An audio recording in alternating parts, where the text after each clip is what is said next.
Otra vez, aquí estás. Aquí estás, debemos mover, te adoraré.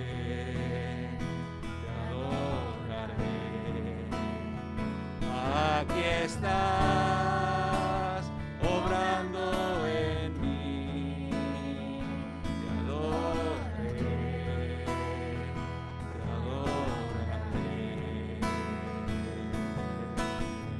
Milagroso, abres caminos, cumples promesas, luz en tiniebla, mi Dios, así eres tú. Milagroso, abres caminos, cumples promesas, luz en tiniebla, mi Dios, así eres tú. Aquí estás, tocando mi corazón, te adoraré, te adoraré. Aquí estás, tocando mi corazón, te adoraré, te adoraré. Milagroso. Milagroso, abres caminos, cumples promesas, luz en tiniebla, mi Dios, así eres tú. Milagroso, abres caminos, cumples promesas, luz en tinieblas, mi Dios, así eres tú. Aunque no pueda ver, estás sobrando. Aunque no pueda ver, estás sobrando. Siempre estás sobrando. Siempre estás sobrando. Aunque no pueda ver, estás sobrando. Aunque no pueda ver, estás sobrando. Siempre estás sobrando. Siempre estás sobrando. Milagroso, abres caminos, cumples promesas, luz en tinieblas, mi Dios, así eres tú. Milagroso, abres caminos, cumples promesas, luz en tinieblas, mi Dios, así eres tú.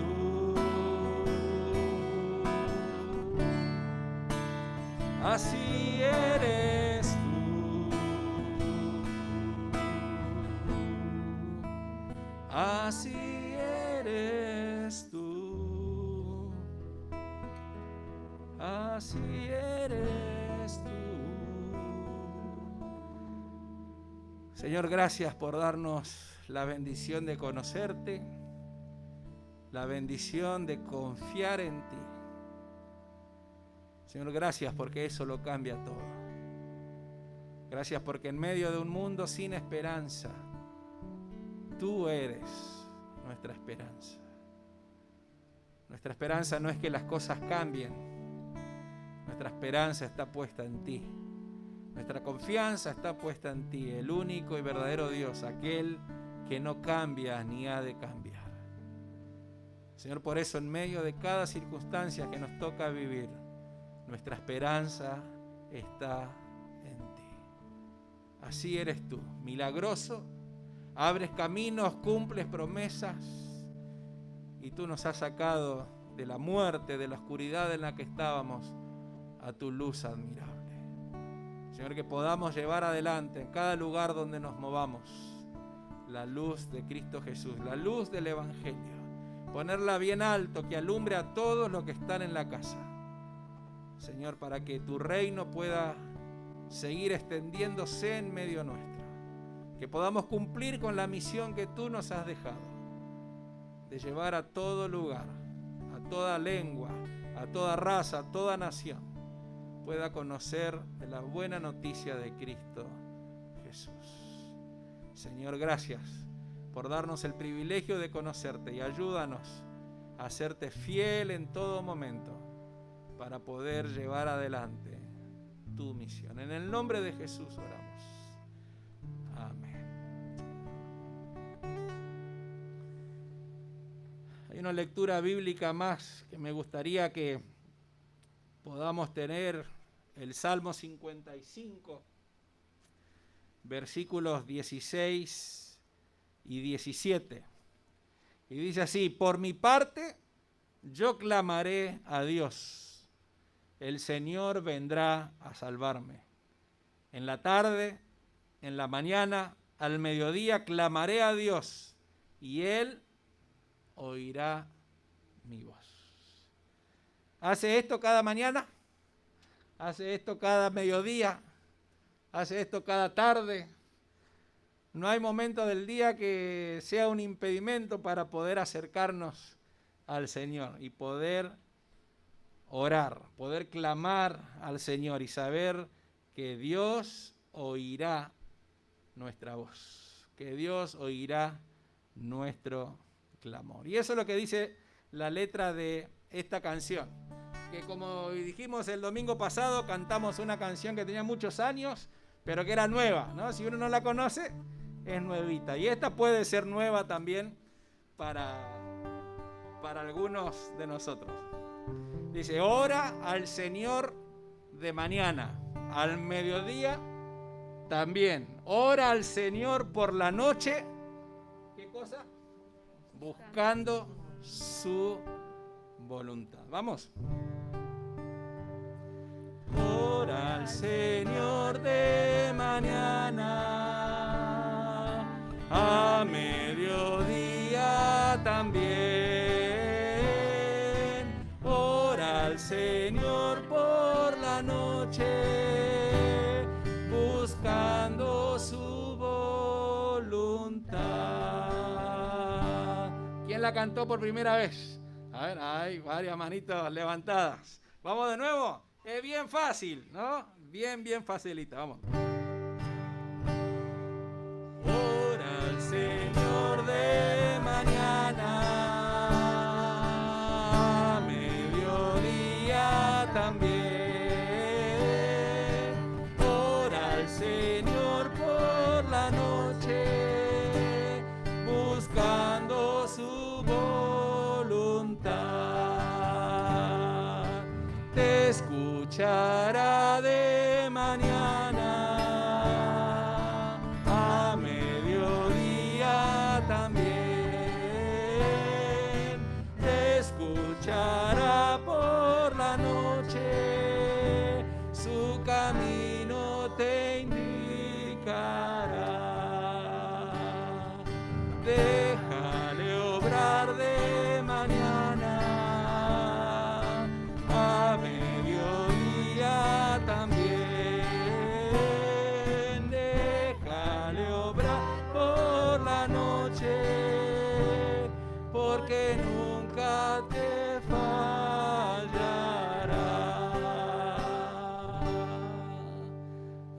Amén.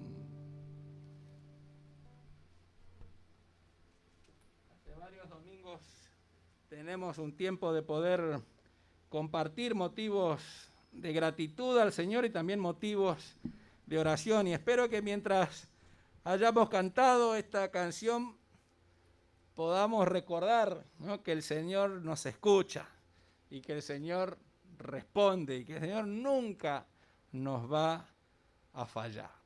Vamos a poner todos estos motivos que hemos mencionado en las manos del Señor. Ya están allí, porque aún antes que nosotros la digamos, Él ya está obrando. Pero me gustaría que podamos inclinar nuestro rostro delante de su presencia y recordar esto que recién hemos cantado, que esta canción sea también nuestra oración en este tiempo. Como decía el salmista: por mi parte yo clamaré a Dios. El Señor vendrá a salvarme. En la tarde, en la mañana, al mediodía, clamaré a Dios y Él oirá mi voz.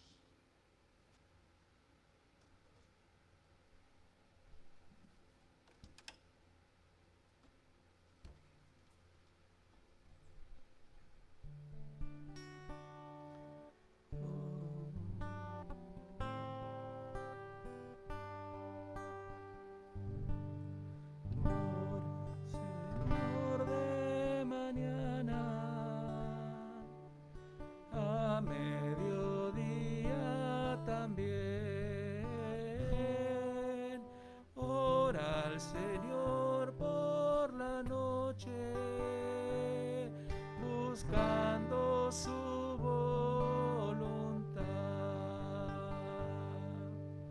Te escuchará de mañana, a mediodía también. Te escuchará por la noche, su camino te indicará. Déjale obrar de mañana, a mediodía también. Déjale obrar por la noche, porque nunca te fallará.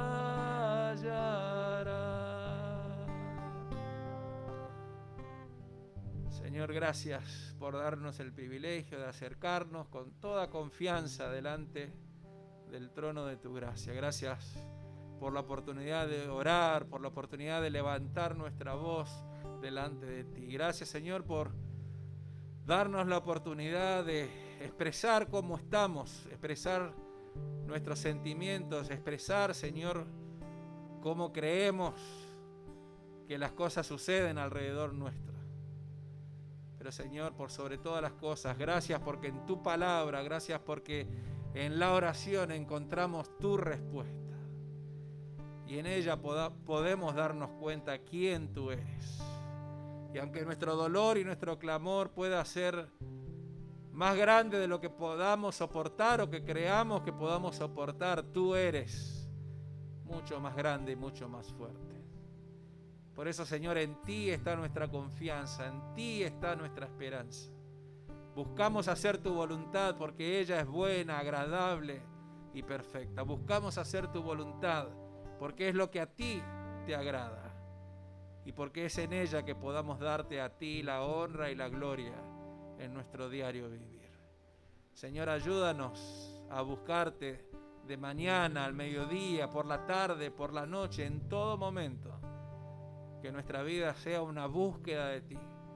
Que nuestra vida sea un oír tu voz. Que nuestra vida sea un responder a tu voz, sabiendo que nunca, nunca nos vas a fallar. En ti confiamos. En ti depositamos estas necesidades, sabiendo que tú estás obrando y que obrarás para bien de cada uno de nosotros. En el nombre de Jesús oramos, nombre que es sobre todo nombre, en el nombre de Jesús. Amén.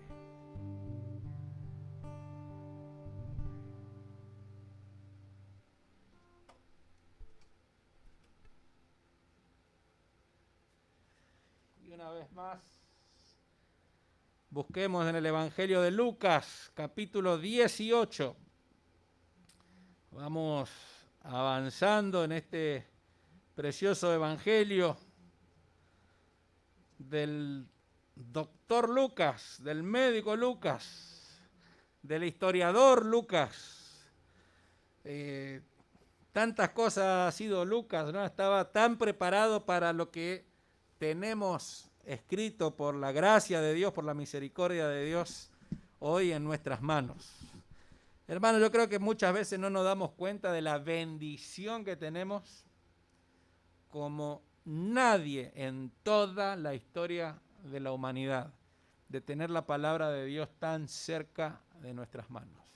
Absolutamente nadie en la historia tuvo tanta facilidad de tener el texto bíblico en su lengua, en otra lengua, en papel, online, en el teléfono, en donde sea. Tener la palabra de Dios en nuestras manos es un regalo que Dios nos da. Y cada vez que pienso en esto, viene a mi memoria el pasaje bíblico donde dice que llegará el día en que habrá comezón de oír la palabra de Dios, que querramos oírla, que querramos escucharla, que querramos leerla, que querramos buscarla, y habiendo tenido todo en nuestras manos, dejamos pasar la oportunidad.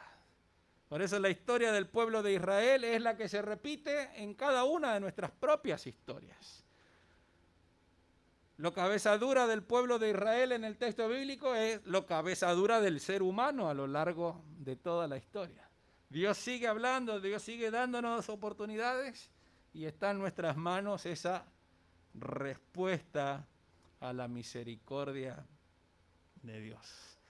Y hoy vamos a leer los primeros versículos del capítulo 18 y se encuentra acá una historia conocida, ¿no? Quizás uno de los pasajes que más se leen de Lucas. Bueno, el buen samaritano y el hijo pródigo son los que resaltan más en el Evangelio de Lucas. Como hemos visto, hay muchas historias que solamente Lucas tiene, que no lo vamos a encontrar en ninguno de los otros evangelios, ¿no? Por eso también el valor de estos textos, ¿no? que no están en otras partes, que no lo podemos comparar como muchas veces sucede en otros pasajes bíblicos, ¿no? Que tenemos el paralelo en Mateo o en Marcos o en Juan, pero hay muchas de estas historias que solamente están en Lucas. Y ahora nos encontramos con esta historia de un juez injusto y de una mujer que es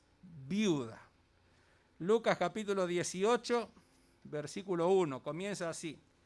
Además, esto quiere decir que continúa la historia anterior. Tenga en mente todo el capítulo 17. Y el 16, y el 15, y el 14, y así. No debemos descolgarnos, ¿no?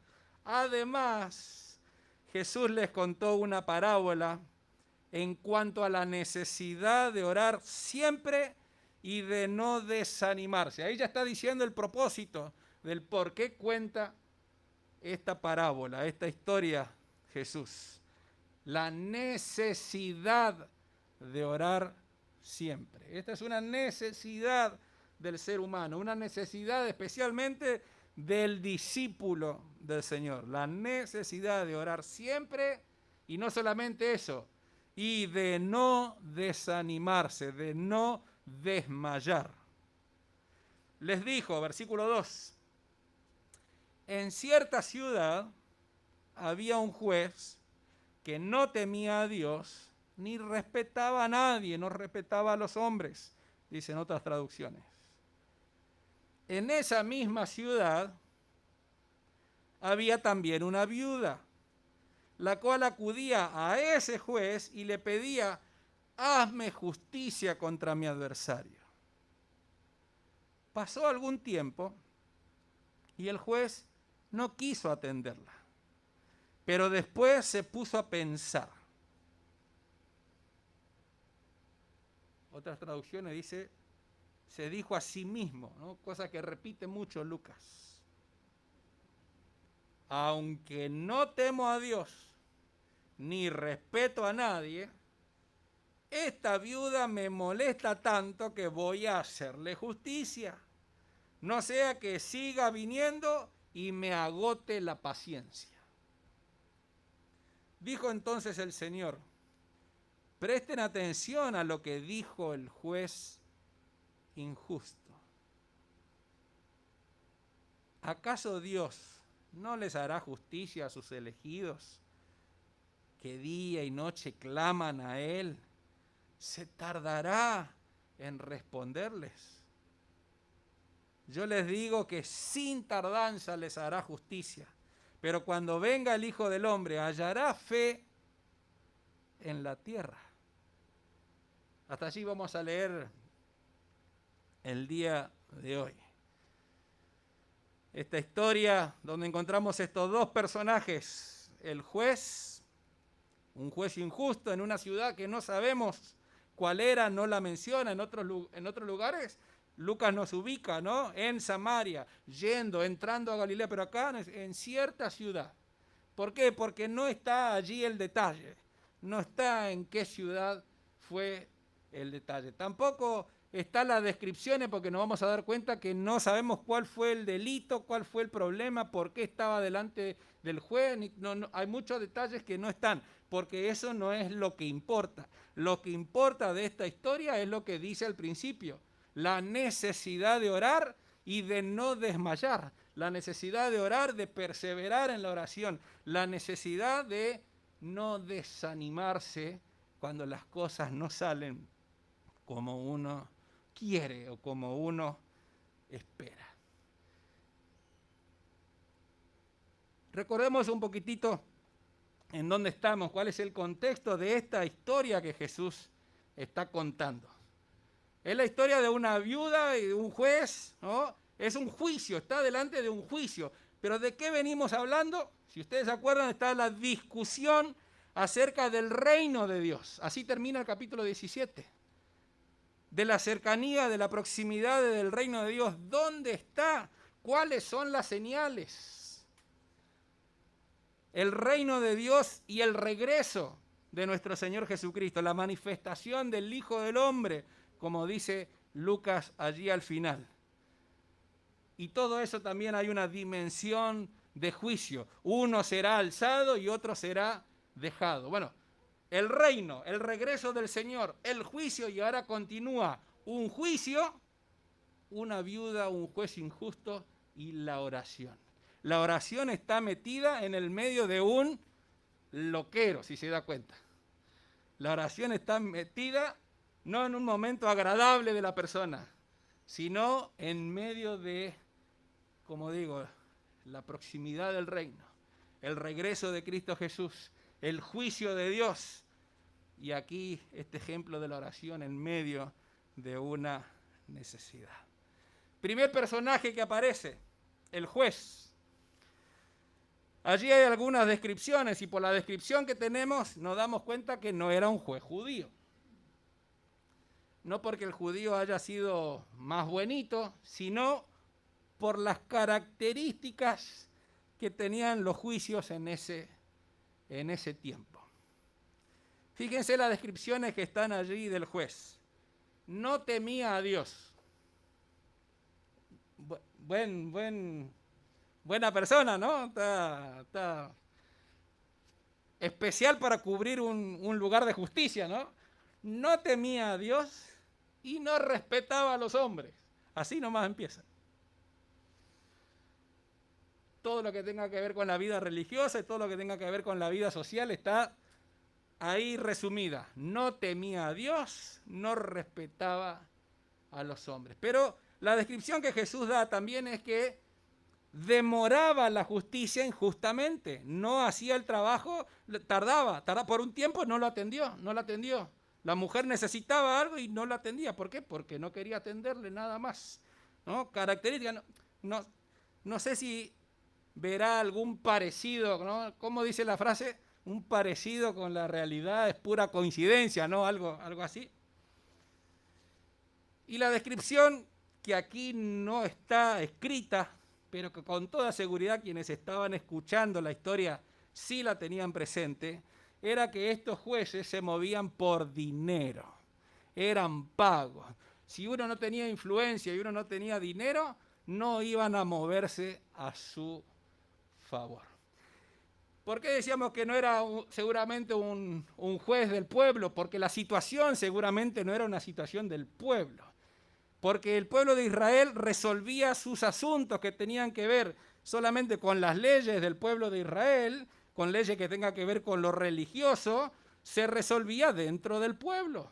Se iba a los ancianos y se resolvía la situación. Los jueces que trabajaban como jueces dentro del pueblo. Cuando la situación estaba fuera de las cuestiones religiosas del pueblo, entonces allí había otras cuestiones. Y esto era común también después, a lo largo de los primeros años del cristianismo, porque también las cartas de Pablo nos expresan estas mismas situaciones. Cuando se enfrentaba a alguna situación que era más allá o más arriba de las situaciones del pueblo de Israel, había un abogado que representaba al pueblo o al damnificado, en este caso a la viuda. En otro caso, un abogado que representaba al adversario, a quien quería ganar, y había un tercer juez. En realidad era como que estaba armado por tres jueces, ¿no? Uno a favor de uno a favor del otro, y uno supuestamente independiente, que era puesto por Herodes o por Roma. Y este tercer abogado, o este tercer juez, es la historia de esta persona. Eran aquellos que se movían por intereses. Eran aquellos que su interés no era hacer justicia. No amaban la justicia por sí, sino si había dinero, había influencia, para ese lado se iba a volcar la justicia. Así que esto no es nada nuevo, ¿no? Esto que vemos nosotros en nuestros días, que vemos en las películas nomás, ¿eh? No, solo en las películas, en la vida real esto no sucede, ¿no?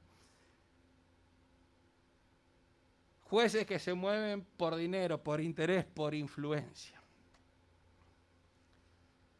Así que la mujer, la viuda, tenía todo para perder en este caso. Absolutamente todo, porque no tenía influencia, no tenía dinero. Y dice, bueno, pero podía haber sido una viuda rica. Bueno, no era común que haya una viuda rica. No era muy común. Y aparte porque, si nos acordamos en todos los pasajes bíblicos, cuando habla de una viuda, en algunos casos describe que tampoco tenía hijos. Hoy, si no tenía hijos, más problemas tenía. O sea, si ya no tenía el esposo y no tenía hijos varones, se complicaba. ¿Se acuerda de aquella viuda que tenía su único hijo varón que había muerto y que el Señor lo levanta? Bueno, acá puede ser que tenga hijos, no nos dice, no está la descripción allí. Lo importante de la historia no es por qué se quedó viuda, ¿no? Ni cómo era viuda, pero lo más seguro es que tiene todo en su contra, tiene absolutamente todo para perder. Tenía una sola cosa a su favor, una sola arma que la utilizaba muy bien. Era constante. Constantemente iba al juez. Yo sé que muchas veces con este pasaje se insiste en la insistencia. Y el pasaje no nos habla de insistirle a Dios. De ninguna manera. Porque Dios no es como este juez. Para nada, es todo lo contrario. El secreto no está en la insistencia, el insistencia está en la constancia, en el ser constante y no cansarse cuando no es atendido y seguir adelante. La insistencia tiene que ver, me parece, más con seguir molestando, le es molesto, que es lo que termina diciendo el juez, me va a molestar. Pero la constancia de la que resalta Jesús es: continuó adelante, sin cansarse, sin fatigarse, seguir adelante. El ser constantes, en este caso en la oración, porque el ejemplo es de la oración. Esa era la única arma que tenía esta mujer. No tenía absolutamente nada más que la defienda. Como dijimos, no sabemos cuál fue el caso, no sabemos qué era lo que se estaba tramando allí, pero podemos darnos cuenta por esta descripción, la del juez y la de la viuda, cómo era el juez y las condiciones en las que estaba la viuda. Fíjense que el juez no solamente Jesús lo describe, sino que después en la historia el juez se describe a sí mismo. Él mismo dice: ni temo a Dios, ni respeto a la gente, pero porque esta viuda me molesta, le voy a hacer caso, ¿no? Le voy a hacerle justicia. Pero él mismo se reconoce que ni siquiera tiene temor de Dios. Esta historia, como tantas otras que usa Lucas, son estas historias de contrastes. Nos muestra a un juez injusto para describir a un juez justo. ¿Cómo es Dios? Dios de ninguna manera tiene las características de este juez injusto. Al contrario, hace todo lo contrario. Absolutamente todo lo contrario. No va a dejar pasar, dice, el tiempo. Le va a hacer justicia en el tiempo apropiado. No lo va a dejar pasar. Va a haber respuesta. Vamos a mirar algunos pasajes del Antiguo Testamento que nos pueden ayudar a entender un poco mejor aún esta historia. Porque en el Antiguo Testamento nos describe cómo debían ser los jueces. Los jueces debían ser temerosos de Dios, respetuosos de la ley y prestos, prontos, preparados para defender a los oprimidos, para defender al que menos tiene. Esa era la actitud que el Antiguo Testamento demanda de los jueces. Así que el pueblo conoce esta historia, pero esta es la realidad en la que están viviendo. Un juez que no respeta a Dios, que no teme a Dios y que no respeta a nadie, ¿sí? Pero el Antiguo Testamento ya los describía cómo deberían ser. Y también encontramos en el Antiguo Testamento que Dios es defensor de las viudas y los huérfanos. Él es un juez justo. Vamos a mirar algunos pasajes. Éxodo 22, 22 al 24. Dice, no afligirás a las viudas y a los huérfanos. Estos son mandatos, es orden, ¿sí? Si llegas a afligirlos y ellos me piden ayuda, yo atenderé su clamor. Fíjense lo sencillo que es el pasaje, ¿eh? Dios está hablando con los jueces. No afligirás a las viudas y a los huérfanos. Si llegas a afligirlos y ellos me piden ayuda, yo atenderé su clamor. Entonces se encenderá mi furor y yo los mataré a espada, y las viudas y los huérfanos serán las mujeres y los hijos de ustedes. Buenito Dios, ¿no? Justo y pidiendo que se haga la justicia. Si ustedes tratan así a las viudas y a los huérfanos, quienes van a quedar viudas y huérfanos son sus propias mujeres y sus propios hijos. Fíjense hasta dónde es la justicia de Dios, y Él es el defensor. Si yo escucho el clamor de ellos, dice, yo voy a responder por ellos. Deuteronomio capítulo 10, versículos 17 y 18. Hay mucho más pasajes, ¿no? Algunos nomás que toco. Porque el Señor su Dios es Dios de dioses y Señor de señores, es Dios grande, poderoso y temible, que no hace excepción de personas ni acepta sobornos. Por eso es la costumbre de los jueces aceptar sobornos, pero Dios no acepta sobornos. Que hace justicia al huérfano y a la viuda, y que ama también al extranjero y le da pan y vestido. Dios es defensor de viudas, de huérfanos y del extranjero. Constantemente, ¿no? Habla todo el Antiguo Testamento del trato que se ha de tener también con el extranjero. Y en el texto bíblico lo encontramos al mismo nivel de la viuda y del huérfano, del desamparado, del que no tiene cómo ha de tratarse. Pero ese no es el tema de hoy. Salmo 146, versículo 9. El Señor protege a los extranjeros y sostiene a las viudas y a los huérfanos, pero tuerce el camino de los malvados. Ese es el obrar de Dios. Protege al que menos tiene, pero tuerce el camino de los malvados. No del que más tiene, del malvado. Porque no pasa por si tiene o no tiene. Pasa por cómo es, cómo trata a los demás. Teme a Dios, respeta a las personas. Zacarías capítulo 7, versículos 9 y 10. Así ha dicho el Señor de los ejércitos. Juzguen ciñéndose a la verdad. Y sea cada uno de ustedes misericordioso y compasivo con su hermano.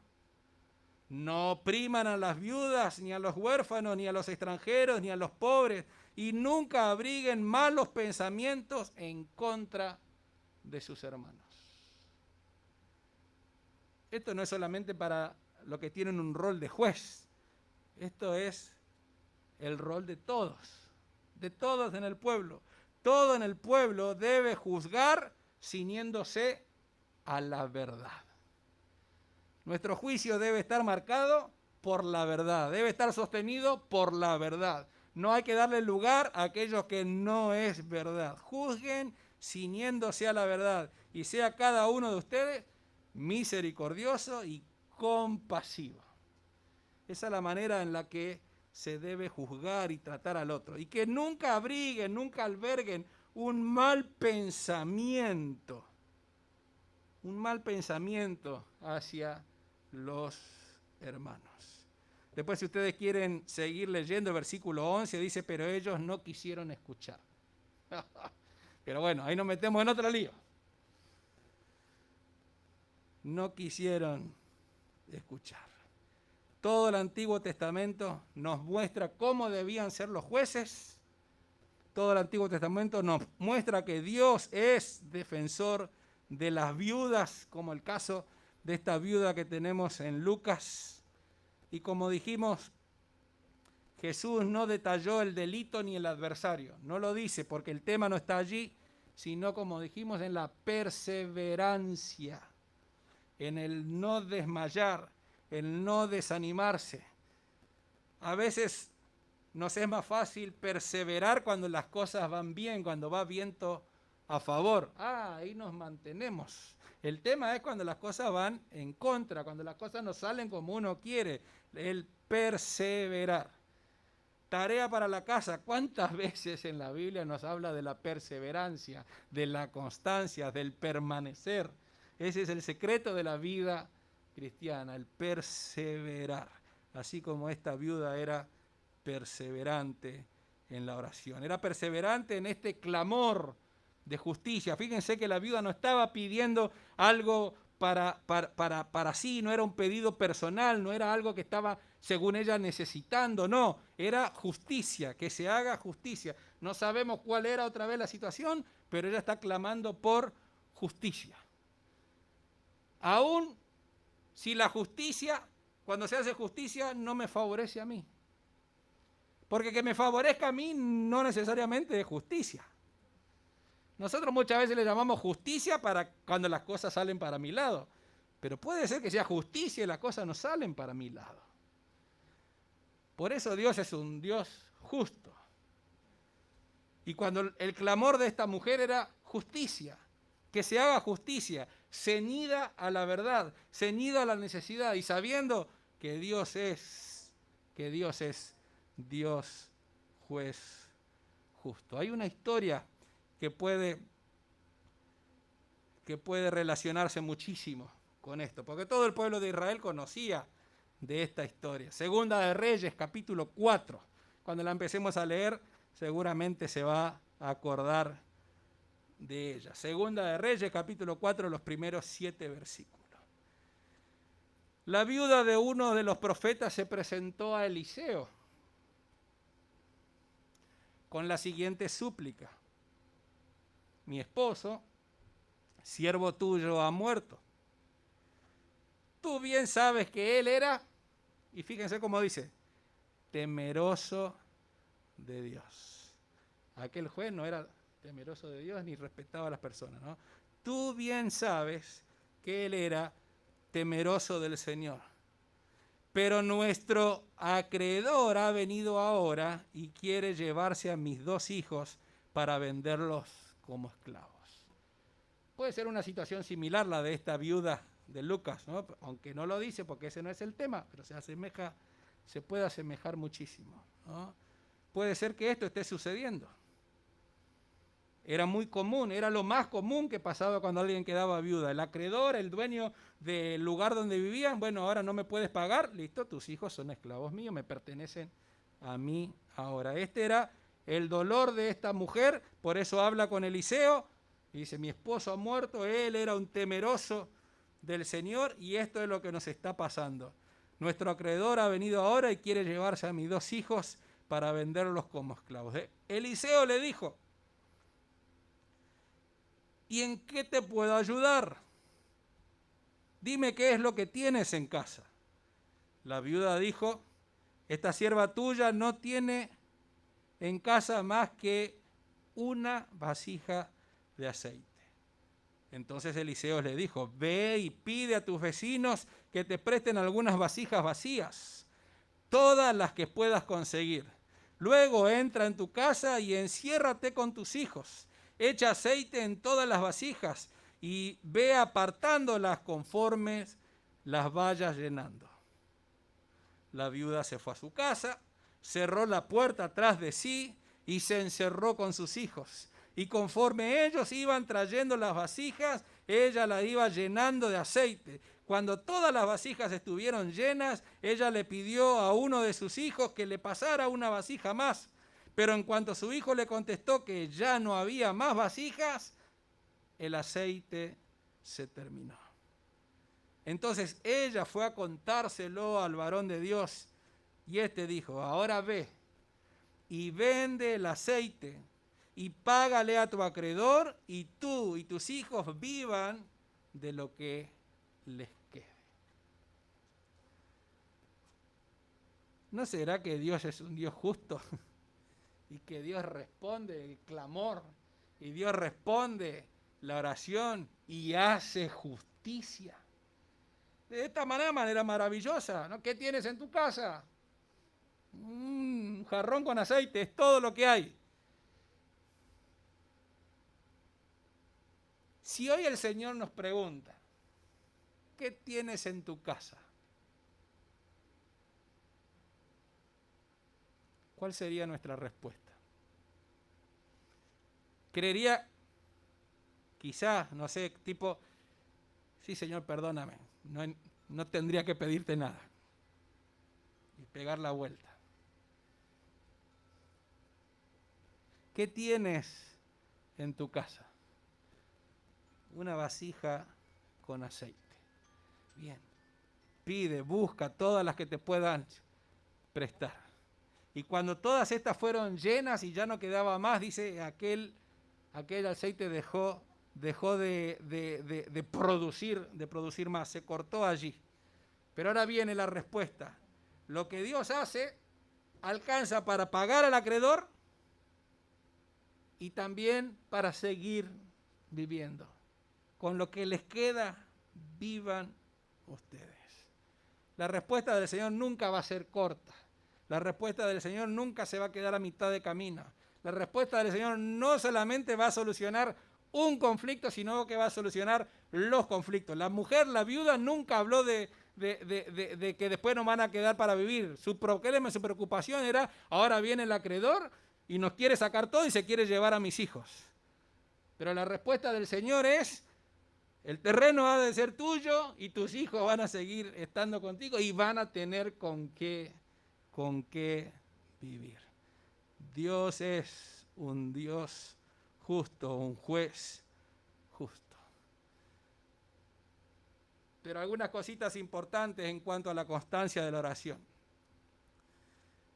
No hay razón para esperar, en ningún pasaje bíblico nos da este tipo de esperanza, de esperar obtener todo lo que le pidamos en oración.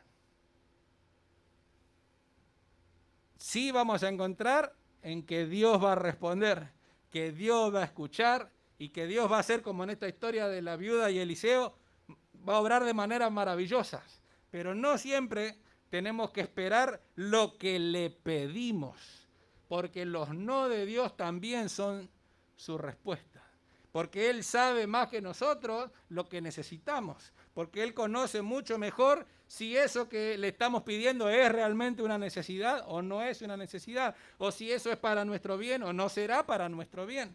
Así que le pidamos y que le pidamos insistentemente no quiere decir que Dios se va a cansar. El juez injusto se cansa y te puede dar así, pero el Dios justo no.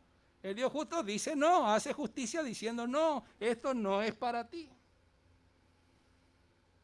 Por eso el secreto de esto es la oración y la constancia en la oración, no en insistir con lo que quiero y ser cabezadura con lo que quiero, sino en ser constante en la oración, en la confianza puesta en el Señor. Por eso no debemos desalentarnos al orar. Esa es la duda que Jesús presenta. Así termina el pasaje, el versículo 8. Cuando venga el Señor, cuando se manifieste el Hijo del Hombre, ¿hallará fe en la tierra? Estoy convencido que no habla de la fe, si va a haber o no va a haber fe. La gran pregunta con esto es, ¿seremos constantes en la fe? ¿Seremos perseverantes en la fe? Los discípulos a quienes le está contando esta historia perseverarán en la fe, perseverarán en la confianza en el Señor, perseverarán en la oración. Porque lo más común o lo más fácil que suceda es no perseverar. Orar, creo que todos sabemos y queremos hacerlo e intentamos hacerlo. El tema es perseverar. El tema es ser constante. El tema es no desanimarse. El tema es no desmayar. No nos cansemos de orar y nunca nos faltará la fe. Eso es lo que Jesús está diciendo en esta historia. No te canses de orar. Sigue orando, porque la fe la vas a encontrar en perseverar en la oración. ¿O no te has dado cuenta que tu fe flaquea cada vez que descuidas la oración? Cada vez que descuidamos la oración o descuidamos las escrituras o descuidamos la comunión con los hermanos en la fe, nuestra fe flaquea. Fíjense algunos pasajes nada más. Romanos capítulo 15, 4. De hecho, todo lo que se escribió en el pasado se escribió para enseñarnos a fin de que, alentados por las Escrituras, perseveremos en mantener nuestra esperanza. El texto bíblico lo tiene en su mano, lo tiene allí, ¿para qué? Para que perseveremos en nuestra esperanza. Si no leemos el texto bíblico, no perseveramos en la fe. Tenemos la facilidad de no perseverar en ella. El texto bíblico está en nuestras manos para que perseveremos en la fe. ¿Cuántos pasajes hay acerca de la oración y de la constancia, ¿no? Primera Tesalonicenses 5, estén siempre gozosos, orar sin cesar, den gracias a Dios en todo, porque esto es la voluntad de Dios para ustedes en Cristo Jesús. Orar siempre, orar sin cesar, orar sin desmayar, orar constantemente. Descuido la oración, mi fe flaquea. Y los tantos pasajes que nos hablan de la comunión con los hermanos, lo que ha de hacerse unos con otros. ¿Por qué? Porque así se fortalece la fe del hermano y la mía. ¿Hallará el Señor fe cuando regrese? ¿Hallará quienes son perseverantes en medio de la adversidad? Esta viuda no tenía nada, solamente el arma de ser constante y saber que hay un juez justo que hace justicia. Por eso termina el pasaje diciendo: préstenle atención a lo que dijo el juez injusto. Así dice Jesús: préstenle atención a lo que dijo el juez injusto. Debemos escuchar cuando la injusticia también habla y saber, mirá lo que dice, escuchar lo que está diciendo. Y a partir de allí entonces darse cuenta, no es nuestro Padre Celestial totalmente distinto. Él ha de escuchar el clamor y Él le hará justicia a sus escogidos. Y dice, inmediatamente va a hacer justicia, no va a tirar el caso para adelante. Cuando llega el clamor a sus manos, se hace justicia de Dios. Hermanos, si hay algo en lo cual podemos confiar, es en que Dios es un Dios justo, un juez justo. Y algo en lo que debemos saber que está en nuestras manos es el perseverar en la oración. Como dijo Jesús al principio, para no desanimarse, para no decaer, para no desmayar. No nos cansemos de orar y nuestra fe se seguirá fortaleciendo día a día. Oramos. Señor y Padre nuestro, gracias por tu palabra escrita. Gracias, Señor, porque podemos encontrar en ella lo que tú esperas de nosotros. Poder darnos cuenta que no es algo nuevo, sino que a lo largo de toda tu palabra, a lo largo de todo el Antiguo Testamento, tú ya nos hablas cómo debemos ser y tratarnos unos a otros. Señor, gracias porque en medio de la historia que sigue sin escucharte, que sigue avanzando con los propios criterios del ser humano y no los tuyos, tú sigues siendo un juez justo.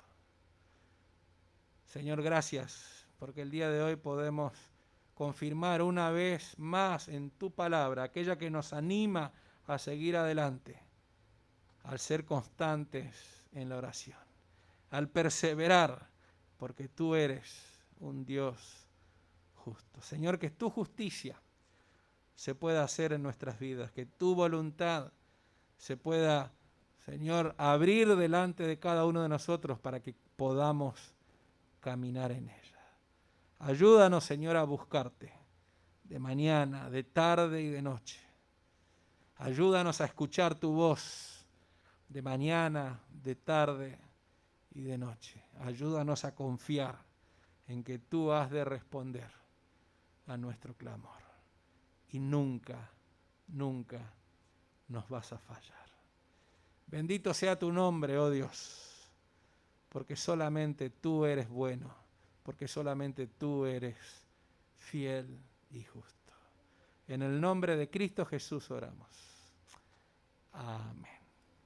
Amén. No deje de orar, no deje de leer la palabra de Dios, no deje de estar en comunión con los hermanos de la fe, porque así persevera nuestra fe. Todos los días, de lunes a viernes, nos reunimos a orar. Si usted todavía no lo ha hecho, tiene la oportunidad de hacerlo. Y tenemos un precioso tiempo allí de oración. Y quienes están pudiendo participar pueden dar testimonio de cómo nos ayuda unos a otros a perseverar en la oración. A veces uno solo lo quiere, pero cuando alguien más está, nos ayuda, ¿no? Todos los lunes todo de lunes a viernes a partir de las 9 de la mañana. Miércoles a partir de las 7 también nuestra reunión de oración y estudio bíblico, ¿no? De poder orar juntos por cada una de estas necesidades, de estas peticiones y ponerla en las manos de un juez justo que escucha el clamor y hace justicia, ¿no? Y los domingos seguiremos de esta manera hasta que haya algún cambio, ¿no? De poder hacer esta actividad presencial, manteniendo todavía nuestra distancia, manteniendo nuestra mascarilla, manteniendo allí la ventilación, la circulación en lo que sea posible, ¿no? Y que podamos estar juntos alabando a nuestro Dios. El próximo domingo van a estar Sandra y Richard con nosotros compartiendo lo que se está haciendo allí en el campo misionero, tanto lo que se está haciendo en la selva de Perú como en la selva brasilera y paraguaya y también en el desierto y distintos campos en Argentina, poder ver, ¿no? Escuchar el testimonio de lo que se está haciendo y que podamos también bendecir esta obra. Así que véngase también preparado si quiere dar una ofrenda especial de misiones,